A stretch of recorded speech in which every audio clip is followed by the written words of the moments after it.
talk this morning is respecting the inherent worth of every person, a courageous and revolutionary act of faith. And our speaker is Dr. Richard Koral, one of the leaders here at the New York Society. I think most of you know him. He is our newest leader, but he's become a regular presence here and an invaluable member of the leadership community. Richard studied at the Humanist Institute, and he holds a doctorate in ministry in interfaith pastoral counseling from the Hebrew Union College, as well as several other degrees, one of which I know is a JD. He's a lawyer who practiced for many years both in New York City and in Westchester, and he's still an occasional practitioner. It was omitted from his biography here, and I don't know if that was intentional or unintentional, since being a lawyer, I know that we're among the least admired members of the professional community, but Richard does good work, and I think it should be recognized. In addition to his work here at the New York Society, Richard's a part-time leader at the Long Island Society and a longtime member in the Westchester Ethical Culture Society. He was active there for many, many years, was the president from the late 90s into the early 2000s, and he was also with the American Ethical Union, where he served for a time as its president from 2012 to 2015. Richard lives in northern Westchester with his wife of 37 years, I'm sorry, I'm undercounting here.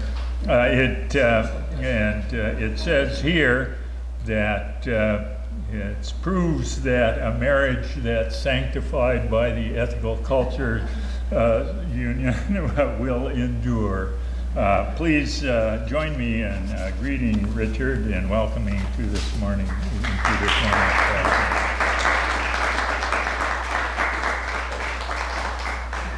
Thanks, Joe. They say that as a lawyer you can never retire. You just sort of, waft off into oblivion.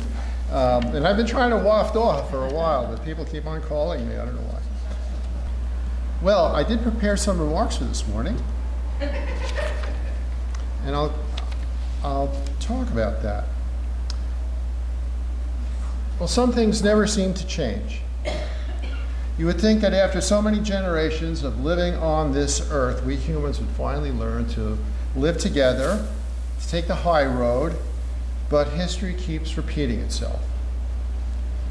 Well, some 2 weeks ago, Sergei Lavrov, the Russian foreign minister, said that in northern Syria, the province of Idlib is a festering pustule.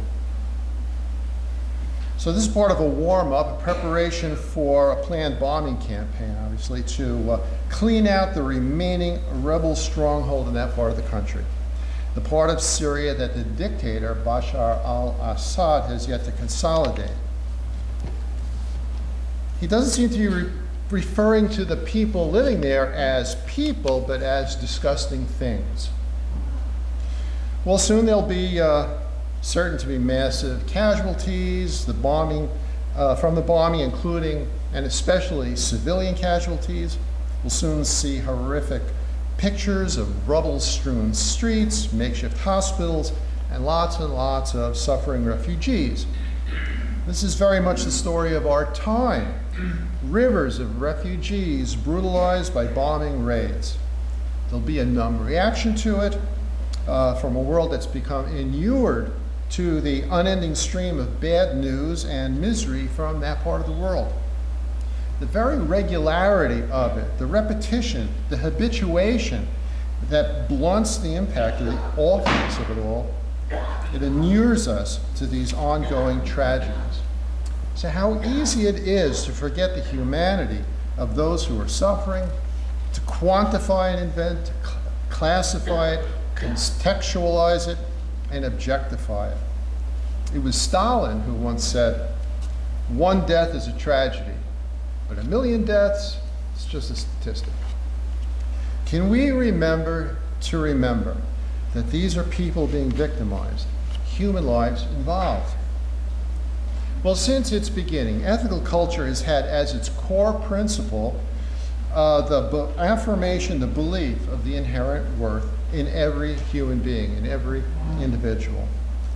Well, that tenet is not original or unique to ethical culture, but it was inherited from many forerunners. For Felix Adler, the founder of ethical culture, that expression may have derived from his neo-Kantian worldview. It said that each and every person must be treated as an end, not as a means. This affirmation also derived from Adler's Jewish roots. In Judaism, the inherent worth of the individual being is considered a fundamental cornerstone of faith. In the same way, it's proclaimed in many faiths and philosophies. So if everybody's talking about it, why do I say that acknowledging and respecting the inherent worth of every individual is such a courageous statement of faith? Well, I say that because experience shows how easy it is to forget. We have to keep proclaiming the inherent worth of each individual for the reason that history and experience show in reality there's been so little respect accorded to the inherent worth of other individuals. This affirmation must be repeated over and over again with the hope, probably more than the expectation, that people will take this to heart and fewer people will be caused to suffer. Well, there's a long and deep history of people trampling on the rights of others. So what makes the news? In fact, disrespect and contempt for others has been a fundamental component of many a person's worldview. When someone says the Idlib province of Syria is a festering pustule, you have to ask, is this person speaking metaphorically? Or is it possible that he really, in some inner corner of the nooks and crannies of his mind, thinks it literally? Thinks that it's literally true, that the people are not really human at all, but that they are an infection in the body politic, a boil to be lanced, a danger to society, that they are in some way lesser people and not entitled to the respect we ordinarily accord to others of our species. Well, people, as we know, have treated others with astonishing cruelty in history. Did they do it out of necessity, out of self-preservation, or were there times when they really thought that there was no inherent worth in the victim, that they were lesser beings? Well, there are, unfortunately, lots of examples in history to think about in order to test this idea about the nature of our thinking. It may be surprising to see how many ethnic groups, tribes, nations call themselves the humans, and by implication call their neighbor something else, something less, not fully human. There was a line in the classic movie, you may remember, Little Big Man with Dustin Hoffman. So Dustin Hoffman's character was abducted as a boy and by the Cheyenne Indians, and he was partly raised in their community. So he explains in the movie narration that the Cheyenne called themselves the humans. Well, that was true of the Cheyenne, but in fact, several Native American tribes had that view of themselves, and in their language called themselves the humans, including the Inuit, the Chippewan, Navajo, Apache, Comanche, the Ute, the Huron. But it wasn't peculiar to the first Americans. The Japanese also believed that, as a fundamental tenet of their Shinto religion, that they descended from the sun god. Clear implication is that the rest of us are not descended from the sun god, and therefore we're somehow lesser beings. As an aside, I guess the Supreme Court would have to say that was a sincerely held religious belief, and therefore it must be true, and they can enforce it. That's the way our Supreme Court works, but that's something else. The ancient Egyptians referred to themselves as Rem-Tu, says here, which means human. And even in German, in their ancient linguistic past, the word Deutsch derives from the Indo-European root, meaning human beings. Are they parking out there, or?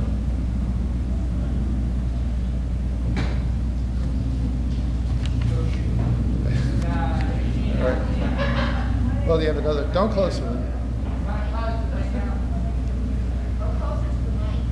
Well, with the powerful idea that, quotes, we are special, a tribe would hold itself together with loyalty and obedience, like an island of safety in a world of danger.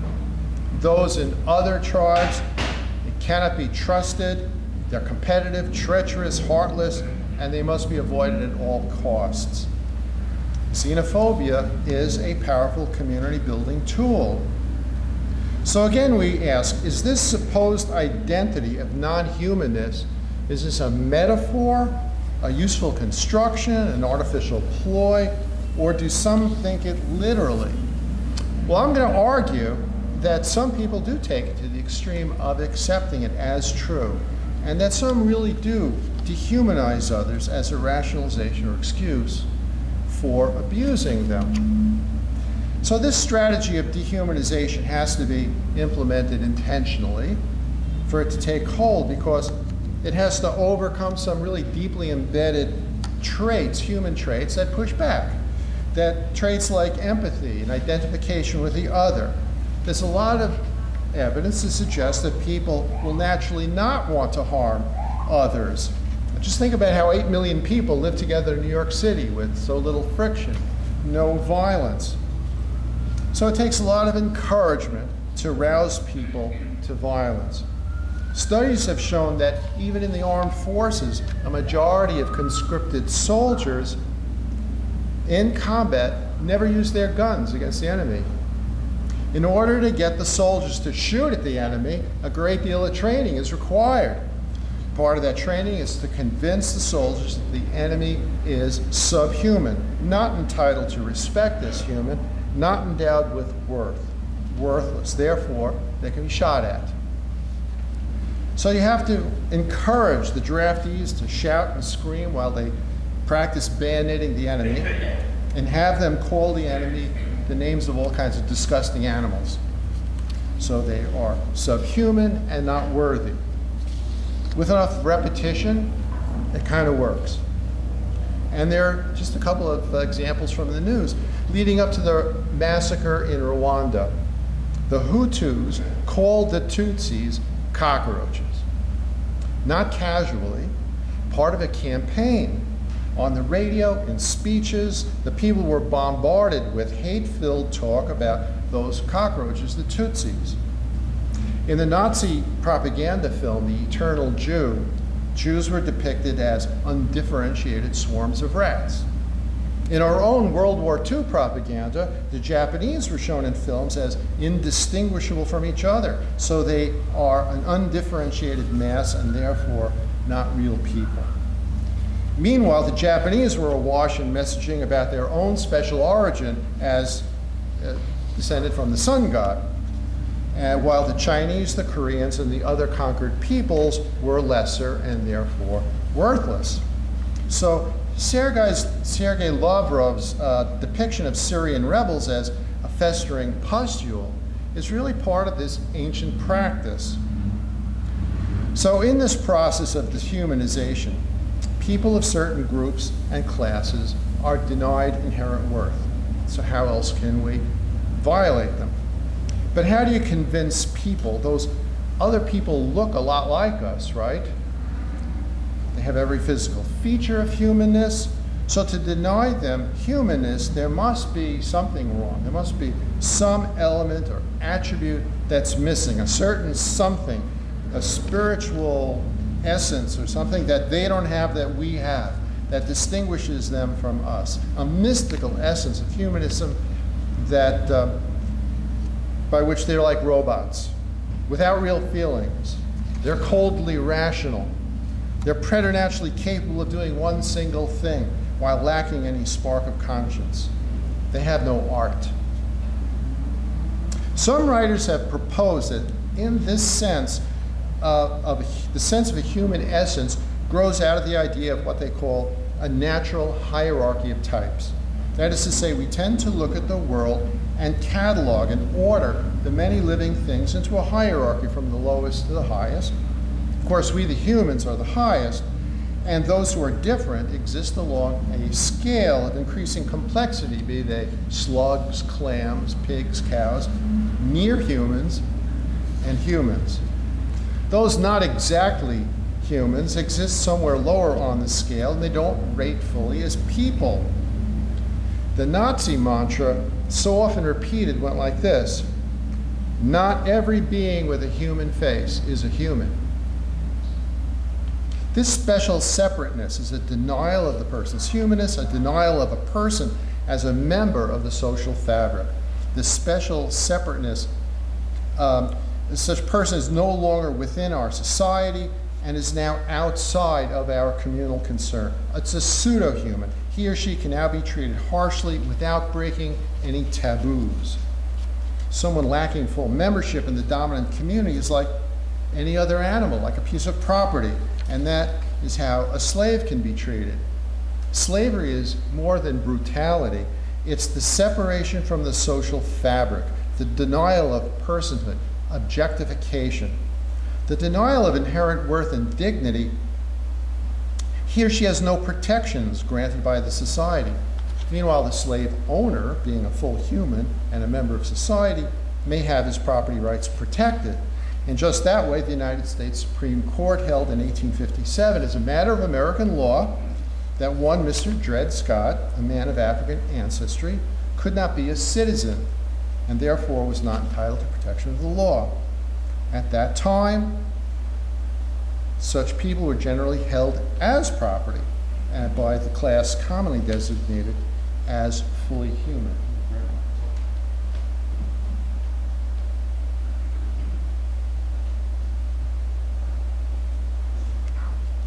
As we know, slavery has a very long history. In the ancient world, slavery was common. It was commonly practiced, and in ancient Europe, there wasn't even a strict color line existing as existed here in the United States. So the difference between the classes was not that obvious and so clearly delineated. But delineated it was. Under Roman law, the lex Aquilia, which was their tort law, slaves were treated as the equivalent of livestock. In the Islamic tradition, slaves were referred to as head, as in so many head of cattle, and slave traders were called cattle dealers. There's a passage in Frederick Douglass's autobiography where he recounts the story of the plantation where he lived, undergoing an inventory. So he bitterly described how, as a child, he and the elders he so respected were cataloged on a ledger along with the livestock and the furniture. But this isn't just an ancient story. Forms of slavery are practiced even today. And some of you may have seen the film last week that we showed in conjunction with the Amnesty International. It showed about abuses in the agricultural industry, where in that instance, youth from Central America were lured to the United States with promises of good paying jobs, but they found themselves bound in a web of criminal gangs and unscrupulous business people and trapped on an egg farm in horrible working and living conditions, unable to extricate themselves, a true form of slavery. And on October 25th, we're going to have a panel discussion here in Ceremonial Hall, I believe that's a Thursday night, with speakers discussing the problem of slavery as it exists in the United States in many industries. That will be a program co-sponsored again with the New York chapter of Amnesty International and our own Ethical Action Committee.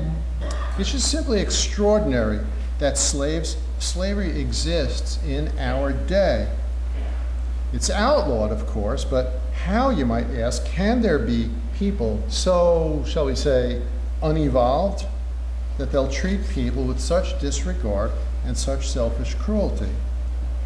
That is, unless you see the practice of slavery as a symptom and expression of certain people who so lack in empathy that they can fail to see the humanness in the people they abuse.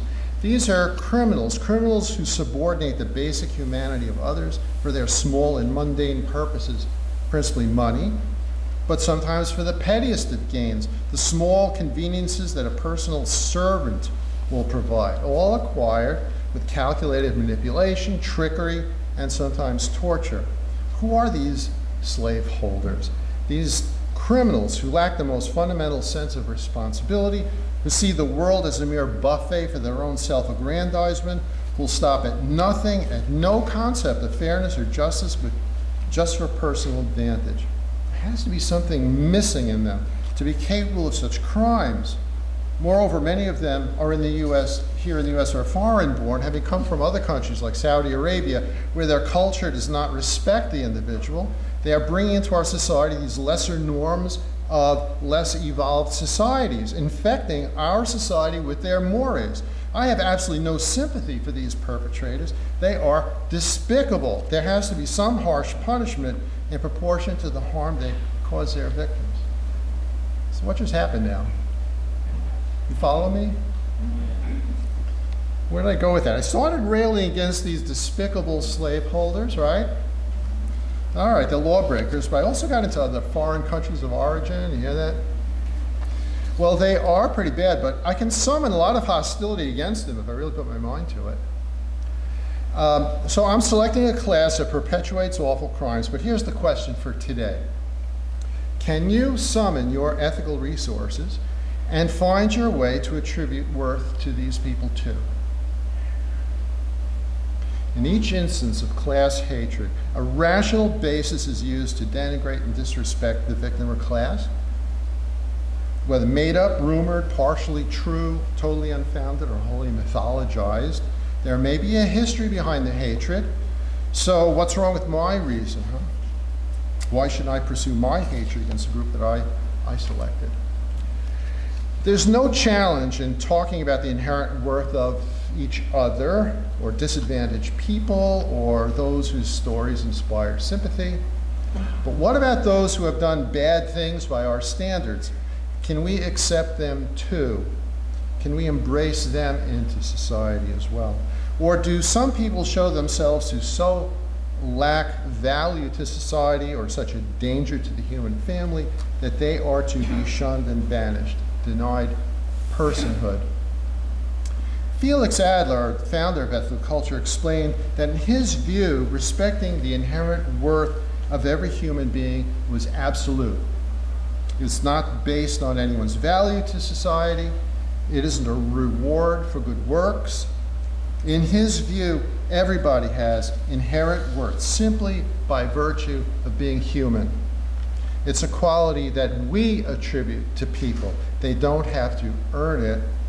It's more a descriptor of us and our behavior than it is of the other person. It's our article of faith. In that way, it's not a matter of discernment, who you value. It's a matter of courage to value even the most humble and the most challenging.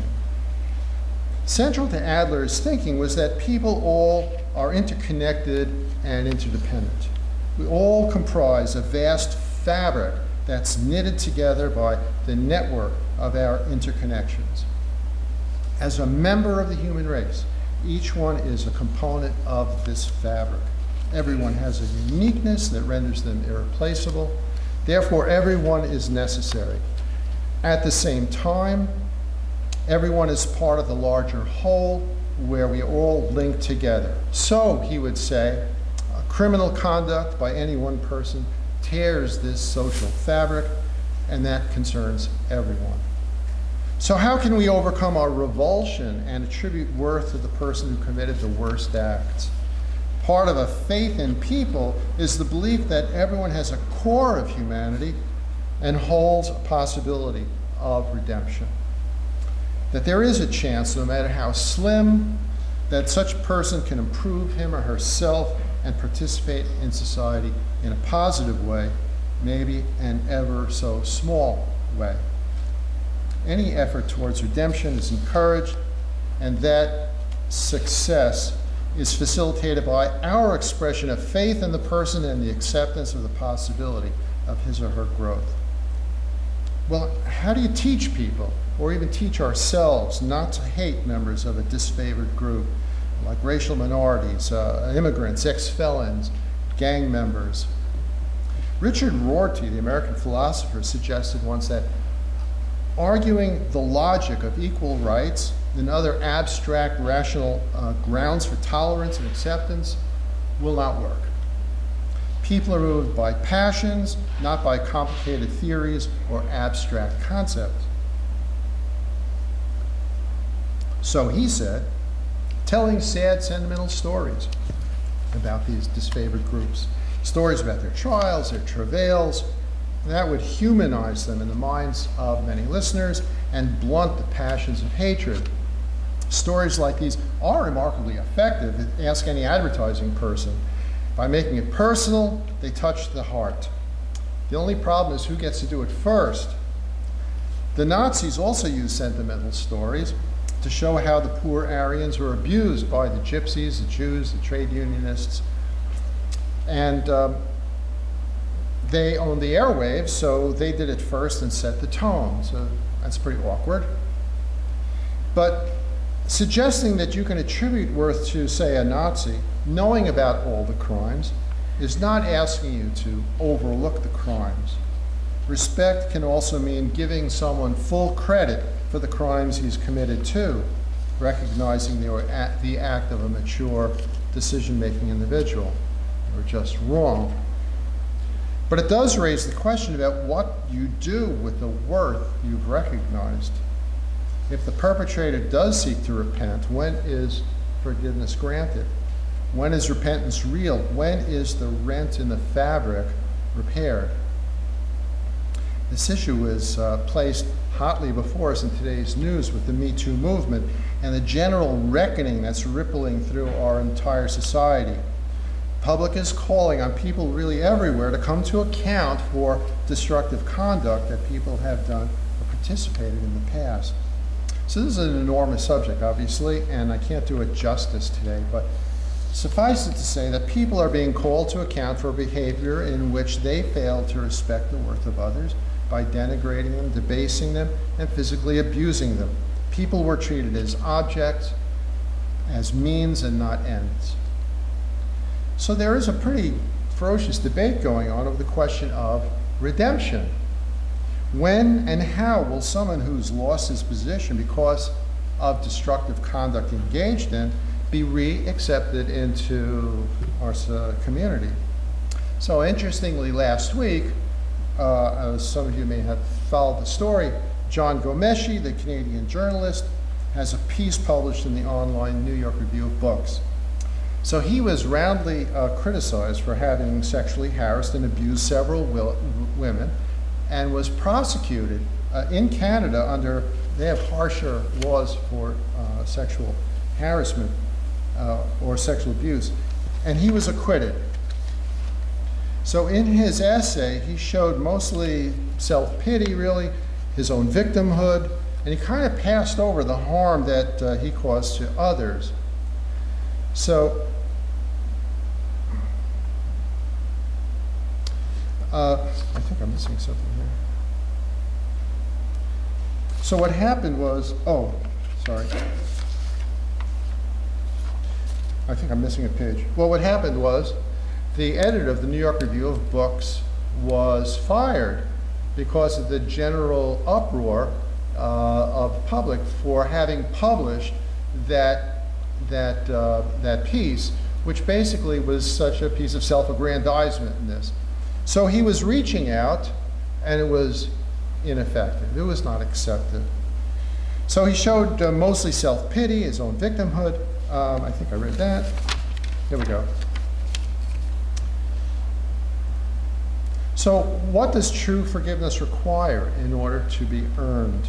What are the conditions that are necessary in order for someone to grant it, for it to be meaningful, and for the perpetrator to be accepted back into the community, worthy of respect for his or her own worth, have his worth acknowledged again? Well, I have a few thoughts, just a simple formula which we can consider. First, I would say a person must acknowledge their bad conduct. If they don't, there's nothing on which society can rely in concluding that they're ready to resume their place without tearing the social fabric again. Without acknowledgement, They're not serious, nor are they respectful of the norms of the community of which they're a part. If instead they show they simply do not see or don't get it,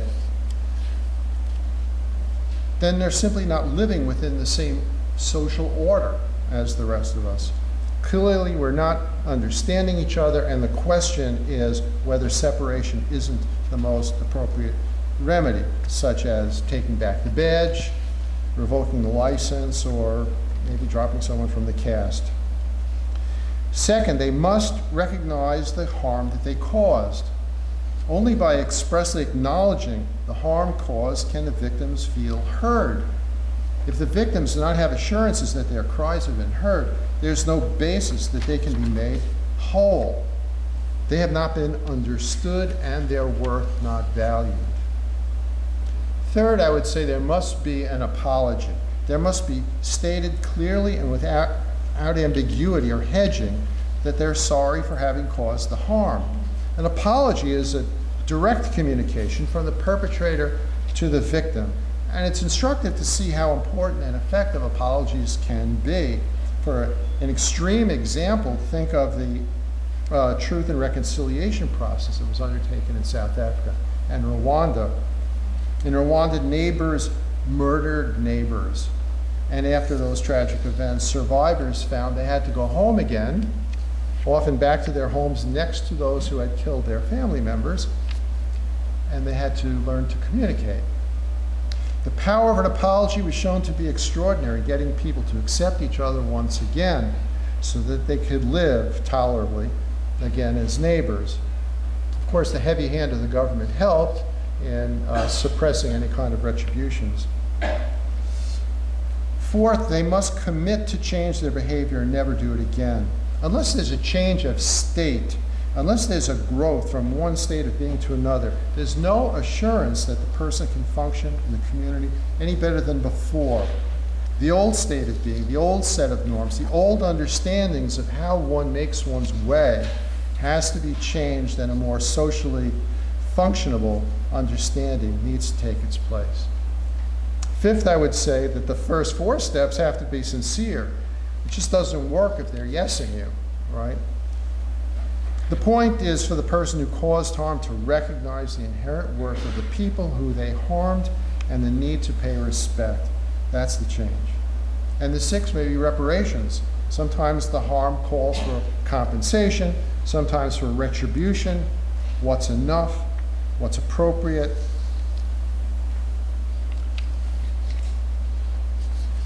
Last week we saw the sentencing of one perpetrator of rather horrific sexual crimes. So he was convicted of only one criminal act, but we know that he had abused many, many people. The road back for him would be long, maybe several lifetimes. And to recognize the inherent worth of someone somewhere deeply hidden, inherent worth deeply hidden in someone whose crimes hit so close to home, since Bill Cosby was such a public figure and so present in the minds of the public, and this disappointment so shattering. This requires courage and imagination. Imagination to see the human spark within the darkness. So what we've seen is that at best, respect for one's inherent worth has to be reciprocal, as it should be in all interactions, in all relationships. Just like in everything else about people and society, we're interconnected and interdependent. So respect must be reciprocal. The one who has done harm must acknowledge the worth of the person harmed, and the victim and society as a whole must recognize the inherent worth, the humanity, even in the perpetrator, such worth remaining to be resurrected, or there is no hope of redemption. There would be little hope for peace. So this is what requires courageous acts of forgiveness, not of forgetting, but of overcoming. If we can reach outside ourselves and recognize the humanness of the other, then there will be hope that we can survive in community. Perhaps the innermost truth is that we must respect the inherent worth of the one closest to us. One must respect the inherent worth in oneself. By respecting oneself and recognizing how we mirror the others in whom we are in relation, we can have the strength and the courage to demand reciprocity and to enrich it. Now, all we need is for Bashar al-Assad to ask forgiveness from the scarred people of his own country, his ruined country. But for that, I'm not holding my breath. Thanks.